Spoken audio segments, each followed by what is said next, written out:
you for joining me for Veg with Lisa Live. I'm Lisa. This is indeed live, and I am going to show you today how to make some yummy, yummy, delicious homemade salad dressings to put on your veg.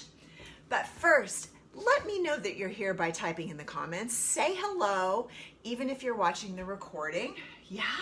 Okay, fantastic. So I want to show you how to make your own homemade salad dressings so you can eat healthier, save a whole lot of money, and avoid a whole lot of junk.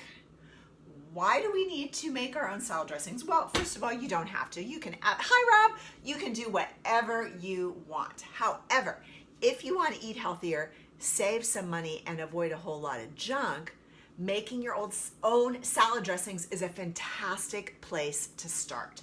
And here's why. Commercial salad dressings, the ones you buy in the bottle, can be expensive. They can also be loaded with tons of stuff like added sugar, artificial sweeteners, even worse, all kinds of unhealthy oils, too much sodium, additives, preservatives. Big thumbs down. We don't want to eat that stuff, right? For example, I looked one up. Kraft Classic Catalina dressing. Did anybody eat the Kraft Catalina dressing in the 70s? I remember we had it in our fridge. Here's the ingredients. I'm going to read it to you. First ingredient on the list, sugar. Guess what? That means there's more sugar in it than there is anything else. Tomato puree, okay, fine. Vinegar, fine. Soybean oil, water, salt, modified food starch. Well, the only thing I want modified are my yoga poses. Modified food starch, phosphoric acid, dried onion, xanthan gum, gar gum, dried garlic. Here's where it gets really interesting. Red dye number 40. Wonder what was wrong with 1 through 39. Blue dye number 1. Potassium sorbate, calcium disodium, EDTA. Hello, Professor Tinder. I don't want to eat any of that stuff. Not to mention in a measly 2 tablespoon serving, 2 tablespoons, that's it, 340 milligrams of sodium. Now, the American Heart Association recommends that we eat no more than 1,500 milligrams of sodium per day. Do you really want 300 of it to be in that bottle of dressing? Okay, let me read you another. Hi, thanks for joining. If you're just joining, say hi, type in the comments so I know that you're here. Here's another one. Wishbone Buffalo Ranch dressing. Get this. First ingredient, soybean oil. Water, cayenne pepper sauce, sugar, buttermilk, salt, vinegar, modified cornstarch, again with the modifying. Why do we need to modify anything? Onion, xanthan gum, MSG. Did you know that? Which I know the FDA, everybody says it's safe, but I know a lot of people, including my mother, have severe headaches when they eat foods with MSG. Garlic spices, natural flavor. That is code for chemical. Red pepper, disodium inosinate, I can't even pronounce it, disodium guanylate, soy lecithin, phosphoric acid, sorbic acid. No, I'm still talking about the same Wishbone Buffalo Ranch.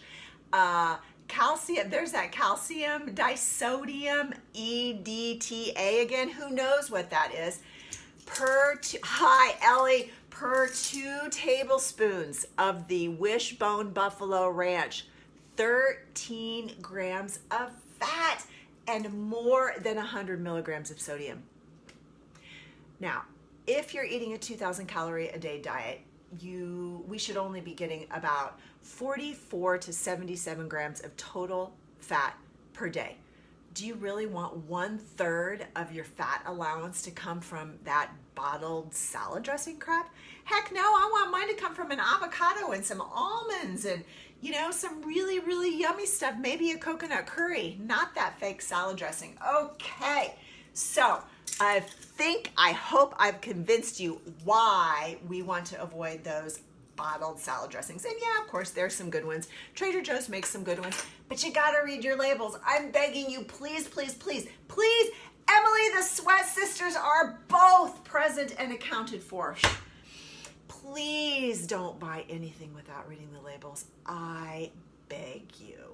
Okay, I've convinced you? Yeah, here we go. I want to show you today how to make easy peasy salad dressings at home that I made. In fact, I was on a mission this morning or last night when I planned this to not buy any groceries. So these salad dressings have ingredients that you very, very likely have in your cupboard. I had all of this stuff in my cupboard.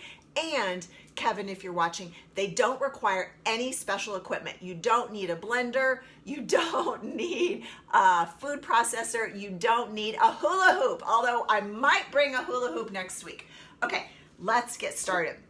This is the only special equipment you're going to need for this salad dressing number 1. I'm going to start with the classic French vinaigrette. Ooh la la. Now, this is easy to remember because it's simply 3, 2, 1. 3, 2, T0, 2, 0, 1. That means, I'm going to turn you down here and I'm going to get to cooking. That means you need 3 parts oil, and I use extra virgin olive oil in mine. So drip, drip, drip, drip, drip. 1, 2, 3. 3 parts oil in the classic French vinaigrette to 1 part vinegar. Now, I happen to have some fancy schmancy raspberry. It smells really good. Raspberry vinegar, so I'm going to use that. Raspberry balsamic vinegar is what it is. So this is going to be a raspberry balsamic vinaigrette. Okay, 3 TO1. 3 parts of oil to 1 part of vinegar. Okay, then I like to use, and this is again the classic Frenchie. I like to use some Dijon mustard, of course. Don't want to get that on my Veg with Lisa t-shirt that my good friend Summer gave me. And then you can use a little maple syrup or a little honey.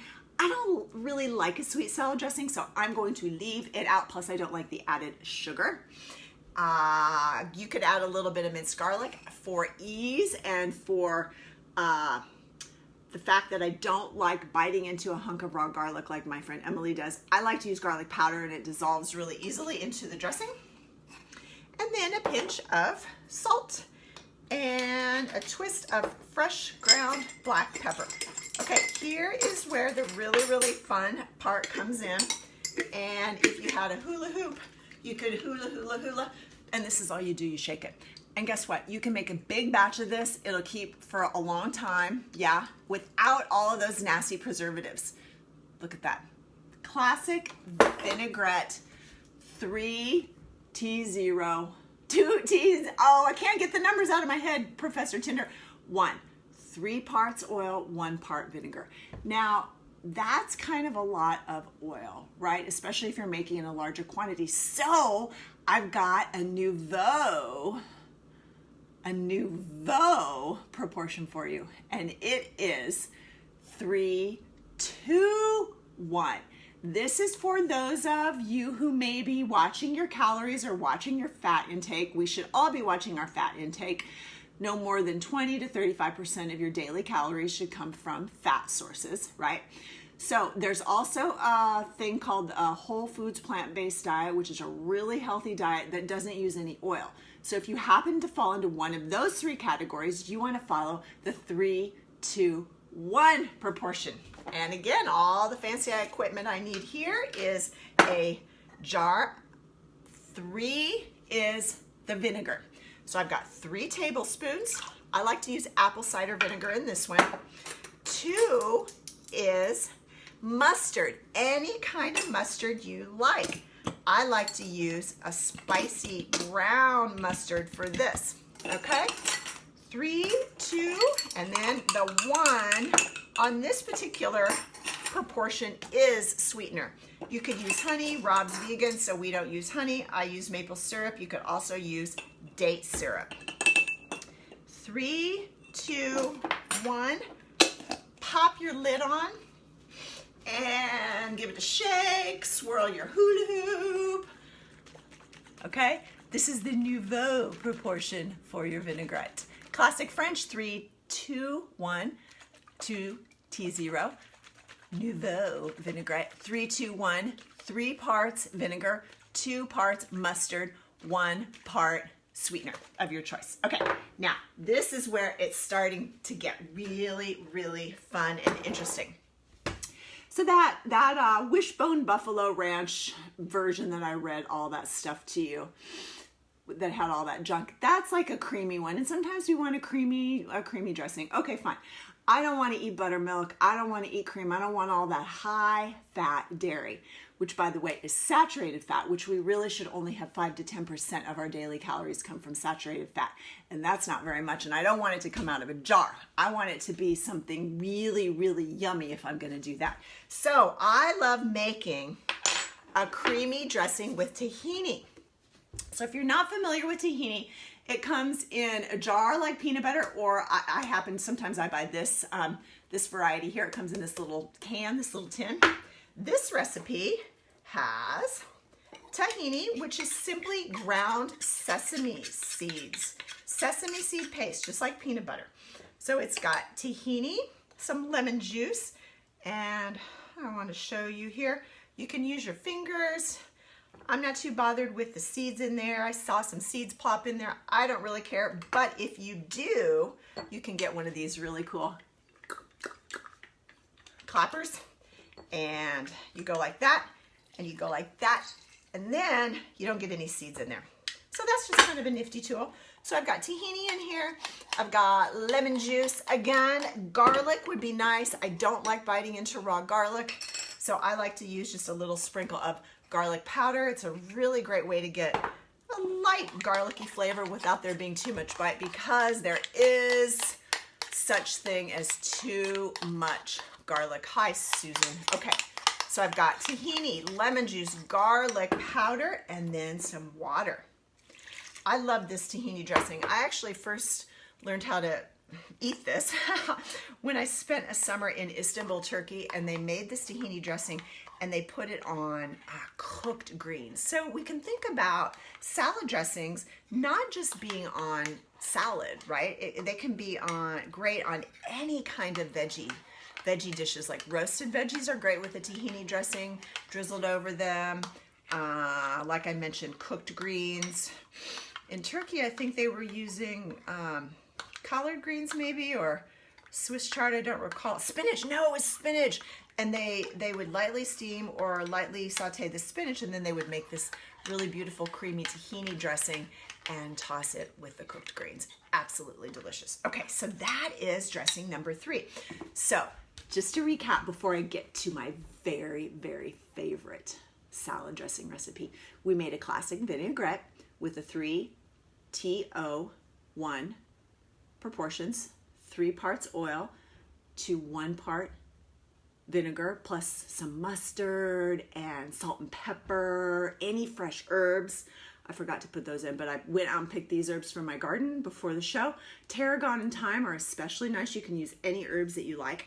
Then we went to our Nouveau salad dressing vinaigrette for those of you who maybe want a fat-free or an oil-free, a little lighter version. That's 3-to-1. 3 parts of your favorite vinegar. I used apple cider vinegar. 2 parts mustard. I use spicy whole grain brown mustard because I love the bite. And then 1 part maybe maple syrup, honey, or date syrup. And then I just showed you how to make a delicious tahini creamy dressing without the saturated fat that comes in full fat dairy products. Okay, but now this is the moment you've all been waiting for. I'm gonna turn you up here a little bit if I can. So I've made my salad, and this is gonna be my lunch. And if you want a little inspiration on how to build a salad, you can watch last week's episode, scroll down my page. I made a salad, and I'm going to dress it with my favorite super top secret ninja dressing. This is what I do every time I eat a salad. It starts with a lemon, a little squeeze of lemon juice, and a drizzle of extra virgin olive oil. Voila, that's it. If you like to make your own dressing, go for it. Personally, I love to let the taste of the vegetables shine through. A little bit of lemon juice, a little bit of olive oil does it for me. I add my sprouts. I like to add them after the dressing so they don't get soggy. And I add a sprinkle of seeds. These are hemp hearts. A little pinch of fresh salt, sea salt, and a pinch of fresh cracked pepper. There you go, lunch. Now, here's your special offer. If you're a little bit confused about all this or you would like some help, I love talking about good, healthy food. Schedule a free 20-minute call with me. We can talk about salad dressings. We can talk about healthy fats. We can talk about whatever you want because it's your 20 minutes. You can do this at my website, lisamurphyllc.com. I'll post a link in the comments. Thank you for joining me, Lisa, for the Summer Salad Series Part 2. See you next week.